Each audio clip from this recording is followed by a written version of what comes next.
চিংড়ি মাছ খেতে আমরা সবাই ভালোবাসি। তো চিংড়ি মাছের এই মালাইকারি রেসিপিটি আমি কিভাবে বানালাম, কেমনভাবে বানালাম তো তোমাদের সাথে শেয়ার করলাম। তো হ্যালো ফ্রেন্ডস, আমি Tina, Gomes and food channel থেকে আপনাদের সবাইকে আরেকবার স্বাগত।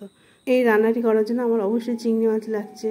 তো চিংড়ি মাছটা আমি ভালো করে কেটে পরিষ্কার করে নিয়েছি। আর এদিকে নিয়ে নিয়েছি আমি 2 শুকনো লঙ্কা, গরম মশলা আর তেজপাতা। আর এদিকে নিয়ে নিয়েছি দেখো আমি পেঁয়াজ, টমেটো কুচি, আর লাগবে নারকেলের দুধ। আমার কাছে ফ্রেশ নারকেল নেই, তাই নারকেলের পাউডার ছিল, সেটাকে আমি কিছুক্ষণ একটু জলে ভিজিয়ে রেখেছিলাম, সেটাই এখন আমি ছেঁকে নিচ্ছি। যাদের কাছে ফ্রেশ নারকেল থাকবে তারা ফ্রেশ নারকেল দিয়ে করবে। তো বেশ কিছুটা আমি দুধ নিয়েছিলাম নারকেলের। এবার এগুলো ভালো করে চেপে চেপে রসটাকে নিতে হবে।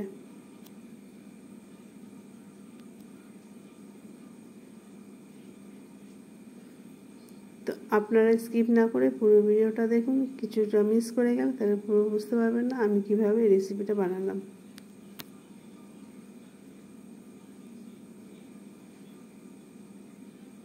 তো এতটাই আমার নারকেলের দুধ বার হয়েছে। তো এবার আমি একটা পাত্র নিয়ে নিয়েছি, আর তার মধ্যে আমি গরম করে সর্ষের তেল দিয়ে দিলাম। সর্ষের তেলটা গরম হয়ে গেছে, এবার আমি তেজপাতা দিয়ে দেবো, লঙ্কাটাও দিয়ে দেবো, আর গোটা গরম মশলাগুলোও দিয়ে দেবো। দিয়ে একটু ভালো করে নাড়াচাড়া করে নেব।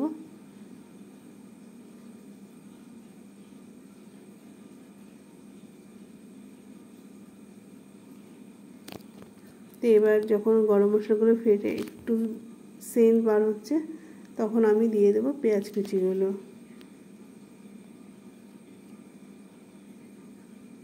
চিংড়ি মাছের মালাইকারি তো অনেকভাবেই হয়, কিন্তু এইভাবে একবার করে খেয়ে দেখবেন, সহজ পদ্ধতিতে খেতে ভীষণ মজা হয়। তো পেঁয়াজগুলো একটু ভালো করে নাড়াচাড়া করে নেব। দিয়ে দিচ্ছি স্বাদ মতো লবণ, দিয়ে আবার ভালো করে আমি নাড়াচাড়া করে নেব।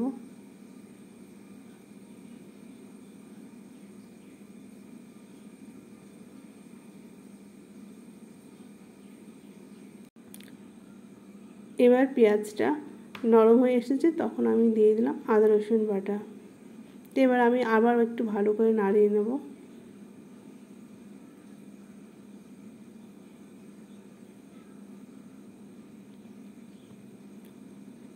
তো এইভাবে নাড়িয়ে চাড়িয়ে নিলে আদা রসুনের গন্ধটাও চলে যাবে, আর পেঁয়াজটাও আর একটু নরম হয়ে যাবে।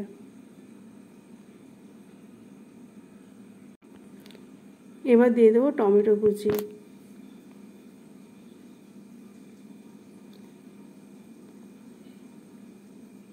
এটাকেও আমি ভালো করে একটু নাড়াচাড়া করে নেব।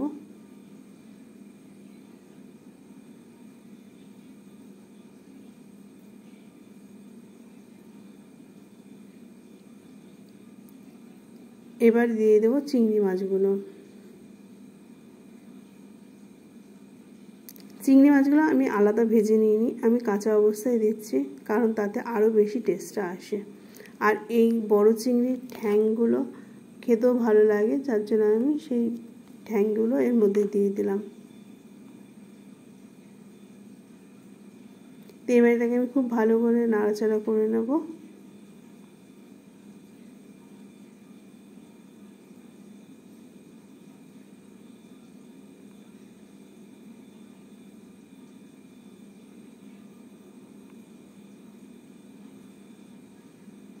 এইভাবে যখন নাড়বে দেখবে চিংড়ি মাছ থেকে এটা খুব সুন্দর সেন্ট বার হবে। তো এটাকে আমি খুব ভালো করে নাড়াচাড়া করে নিচ্ছি চিংড়ি মাছগুলোকে। এখানেই অর্ধেক ভাজা ভাজা হয়ে যাবে, আমার আলাদা ভেজে রাখতে হবে না। তো অন্য একটা পাত্রের মধ্যে আমি রোজকার মশলা নিয়ে নিচ্ছি, হলুদ গুঁড়ো, লঙ্কার গুঁড়ো, জিরে গুঁড়ো, ধনিয়া গুঁড়ো, আর নেব সামান্য একটুখানি কাশ্মীরি লাল লঙ্কার গুঁড়ো।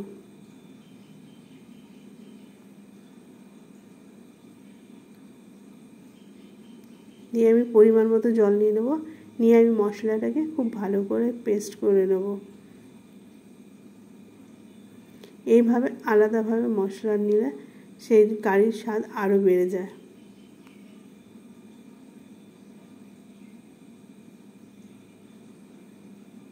মশলাটা খুব ভালোভাবে মিশিয়ে নিয়েছি।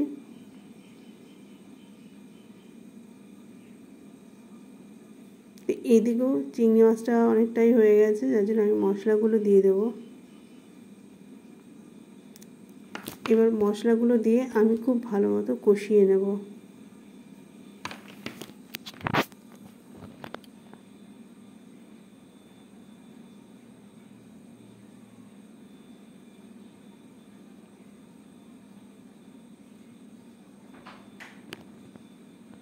তো এবার আমি ওপর দিয়ে কাঁচা লঙ্কাও ছড়িয়ে দিলাম। কাঁচা লঙ্কা দেওয়াটা স্কিপ হয়ে গেছে। তো এবার পরিমাণ মতো কাঁচা লঙ্কা দিয়ে দিলাম। তো রঙটা তোমরা দেখতেই পাচ্ছ কতটা মজাদার লাগছে। এবার দিয়ে দেবো নারকেলের দুধটা।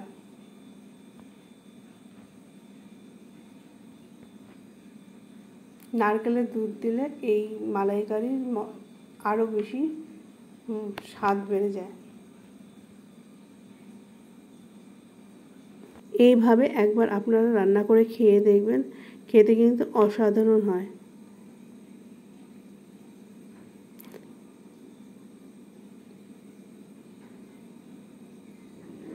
তো এইভাবে আমি ভালো করে ফুটিয়ে নেব। এবার আমি দিয়ে দিচ্ছি সামান্য চিনি। চিনি দেওয়ার ফলে স্বাদটা আরেকটু বেড়ে যাবে।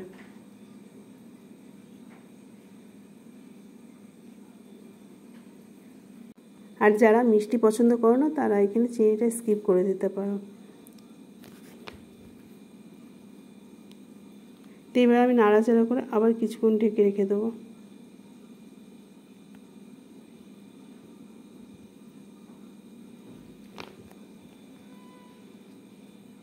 এবার দিয়ে দেবো সামান্য একটু ঘি আর দিয়ে দেবো একটুখানি গরম মশলা গুঁড়ো। তো বন্ধুরা, আপনারা এইভাবে একবার বানিয়ে খেয়ে দেখবেন, নিশ্চয়ই আপনাদেরও ভীষণ ভালো লাগবে চিংড়ি মাছের মালাইকারি।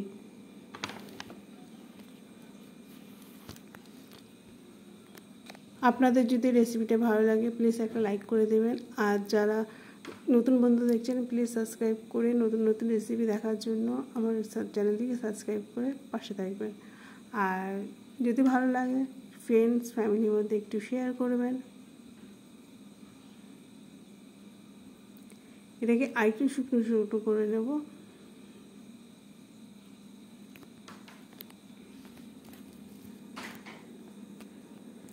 আপনাদের এই রেসিপিটা কেমন লাগলো অবশ্যই কমেন্ট করতে ভুলবেন না। তো দেখতে পাচ্ছেন কত সুন্দর। সামনেই তো পুজো আসছে, আর বাড়িতে একবার বানিয়ে খেয়ে দেখবেন। আর আত্মীয় স্বজনরা বাড়িতে আসলে তাদের একবার বানিয়ে খাওয়াবেন, দেখবেন আপনার নামে প্রশংসাই করবে। তো বন্ধুরা, সবাই ভালো থাকবেন, সুস্থ থাকবেন। দেখা হবে নেক্সট ভিডিওতে। আর এতক্ষণ ধরে আমার ভিডিওটি যারা মূল্যবান সময় দিয়ে দেখলেন তাদের অসংখ্য অসংখ্য ধন্যবাদ।